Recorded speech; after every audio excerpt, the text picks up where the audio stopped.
Rosalinda. Oh, bakit? Tingnan mo, ang iyong mama.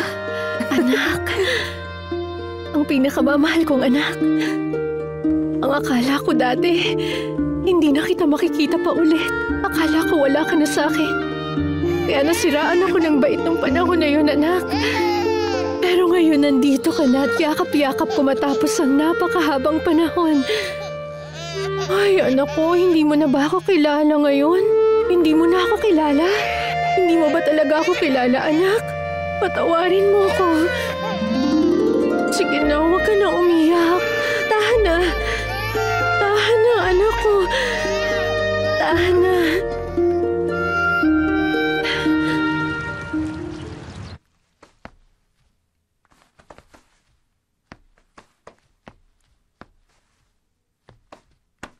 Mahal ko, gising ka na dahil baka mahuli ka sa trabaho. Bumangon ka na dyan. Ano ba? Inaantok pa ako eh. Magtatanghali na, mahal ko. Tumimik ka nga dyan, ang iingay mo. Simula kahapon pa kita sinusubukang tawagan, Sir Alex. Kasama mo kahapon si Rosalinda. Oo. Buong araw ko siyang kasama. Kumusta naman siya? Medyo mabuti na rin. Pero parang may kung ano sa mukha niya, tama? Hindi niya sinabi sa'yo? Hindi eh. Pero ayos lang dahil ayoko na rin siyang tanungin. Pero may mga benda siya. Oo nga pala. Bakit gusto mo ako makausap mula pa kahapon? Gusto ko sanang sabihin sa'yo na mas maging maingat ka ngayon. Alam mo kasi, nakalabas na si Miseria sa kulungan at pag-alagala na naman siya. Tumahan ka na, anak ko. Sobrang iyakin talaga siya, Rosalinda. Tahan na, anak. Siguradong natatakot siya sa benda.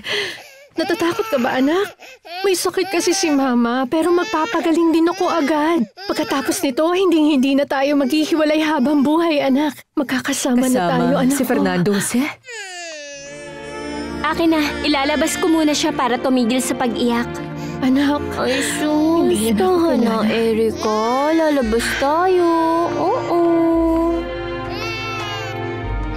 Pupunta si Fernando si mamayang hapon, Mama. Talaga? Oo. Mag-uusap kami. Ano yung tinitingnan mo, Ma? Tinanggal na nila ang mga benda. Opo, Mama. Kahit ako nabigla rito. Hindi kayo matutuwa pag nakita nyo. Anong ibig mong sabihin, Rosalinda? Makikita mo rin, Mama. Papuntahin natin ng nurse dito.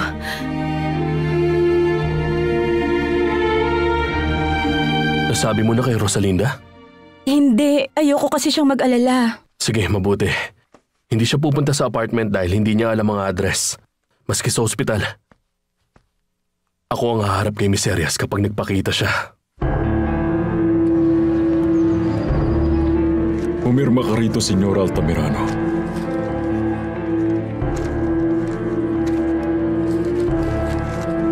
Salamat. Dahil inurong na ni Senyor Fernando si Altamirano, ang asawa mo, ang reklamo sa'yo, makakalaya ka na. Salamat. Magandang araw. Anong kailangan niyo, senyora?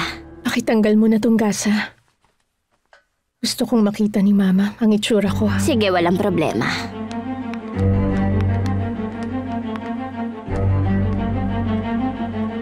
Ito na ang agahan mo, mahal. Ganito ang mga gusto ko. Nag-bar ka pala kagabi kasama sina Ramiro at Efren. Hindi ako makahindi. Sana sinabi mo para hindi ako nag-alala kagabi. Ano ka ba? Hindi naman kita nanay. Naisip ko lang naman. Huwag mo isipin. Yan ang dahilan kung bakit ako ang lalaki sa bahay. Hindi ko gusto nagpapaliwanag kahit sa asawa. Oo, sige. Huwag ka lang magalit sa akin. Hindi ako galit. Inaklaro ko lang ang lahat ng bagay para hindi ka magkamali.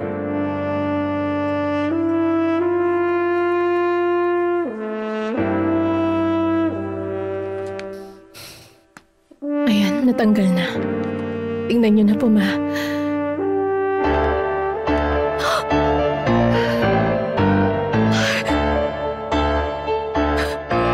Diyos ko, anak. Sa tingin ko, mas magandang wala nakalagay na gasa. Mas mabilis gagaling ang sugat. Hindi pwede. Julieta, pakiusap, pakibalik ang gasa.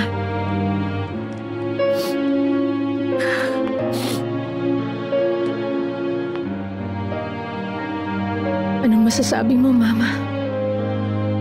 Isa na naman tong kamalasan. Anak, Alam ko namang may solusyon to. Pero bakit kailangan pa itong mangyari? Bakit sa akin pa nangyari?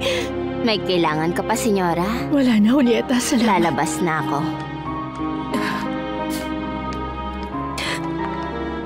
Rosalinda, anak. Anong pwede kong sabihin? Alam kong walang salitang magpapagaan sa loob mo. Balang araw, magagawa ko ring ipatanggal ang peklat na to. Sa panahon ngayon, nagiging matagumpay ang mga ganyang operasyon. Mama, meron akong hihilingin sa'yo. Kapag nakita mo si Fernando Jose, nakikiusap ako. Huwag mo itong sasabihin sa kanya kahit anong mangyari. Huwag ka lang basta tumayo dyan. Ikuha mo na ako na masusuot. Maliligo na ako. Papasok ka na? Oo naman. Beto, hindi mo pa nasasabi sa akin kung anong trabaho mo. Bakit kailangan mo pang malaman? Dahil syempre, asawa kita. At ayokong pakialaman mo ang mga bagay na hindi naman dapat. Kuha mo?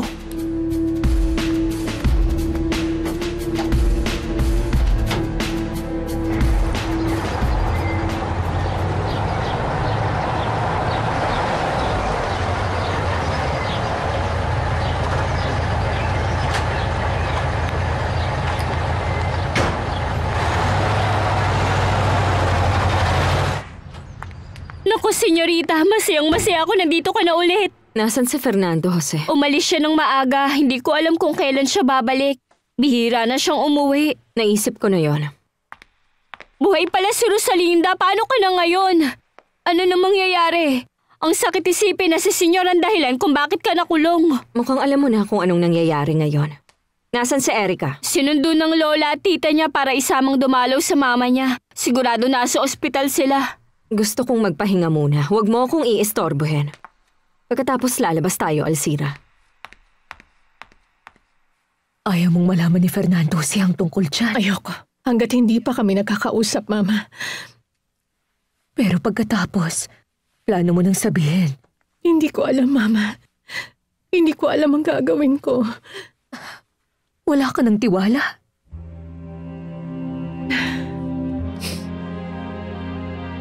Naiintindihan kong nahihirapan kang magtiwala ngayon. Na iniisip mo pa rin kasalanan nitong lahat ni Fernando Jose. Nagdala ng kamalasan ng pagmamahal niya. Pero may kasalanan din si Valeria Altamirano at si Alfredo, ang papa mo. At kasalanan ko rin ang lahat. Hindi, Ma. Hindi kayo dapat sisihin sa mga nangyari, Mama. Hindi ko alam kung bakit pero nararamdaman kong wala kang kasalanan tulad ng sinasabi nila. At kung meron man, sigurado akong may malalim kang dahilan para gawin ang bagay na yun. Rosalinda, mahal kong anak. Mama. Mama. Hindi mo dapat inilihim ang bagay na yon, Alex. May dahilan ako, Natalia. Dahil ang pagmamahal ni Fernando Jose Altamirano ay mahina at mababaw. Pagmamahal na hindi rin magtatagal. Sa bagay, hindi siya naging makatarungan nang iwan niya si Rosalinda. Naalala mo ba ang kalagayan ni Rosalinda nang matagpuan ko siya? Durog na durog ang buong pagkatao niya at damdamin. Kaya bakit ko siya ibabalik sa lalaking nagdulot ng lahat ng paghihirap niya matapos ko siyang buuin at iligtas? Ayoko. Wala siyang karapatang humingi ng kahit anong bagay. Alam mo, ni minsan hindi ko talaga naisip na si Fernando Jose Altamirano ay asawa ni Paloma. Yung aksidente ng gabing yun. Nag-umpisa ng tugtugin niya ang musikang sinulat niya para kay Rosalinda nung una silang magkita. Bigla niyang naalala ang lahat ng nakaraan nila at tumakbo palabas ng wala sa sarili. Nang dahil sa lalaking yun. Nasira talaga mukha niya, Alex? Para sa isang babae, sapat na ang ganung sugat para bumaba ang kumpiyansa niya. Nagkaroon siya ng peklat mula sa pisngi hanggang sa labi. Ang totoo niyan, hindi talaga maganda. Hindi ka na ngayon interesado sa kanya. Nagkakamali ka, Natalia. Ibig sabihin gusto mo pa rin siya? Ang ibig sabihin, mahal ko pa rin siya. Pero minahal mo siya dahil sa ganda niya. Babalik din naman ang ganda niya. At dahil sa nangyari, napatunayan kong totoong nagmamahal na ako. Kahit ano pang itsura niya, mahal ko siya, ang ngiti niya, mga mata niya, pati kaluluwa. Sa unang pagkakataon, Natalia, umibig ako sa kaluluwa ng isang babae. At hindi lang sa ganda. Naku, niloloko ka ng asawa mo, Abril. Nakita ko siya kanina sa labas na may kasamang magandang babae. Yun din yung kasayaw niyang babae sa may tenement. Ngayon bumalik na ang lahat ng alaala ko. Gusto kong ibigay ang lahat ng oras ko para kay Erica. Kawawang Rosalinda. Ang buhay niya puro kalbaryo. Ang kalmado niya lang, parang tanggap niya na ang lahat. Ikaw ang dahilan kung bakit ako ang pinakamiserableng tao sa mundo. At ganun pa rin hanggang ngayon ang nararamdaman ko. Rosalinda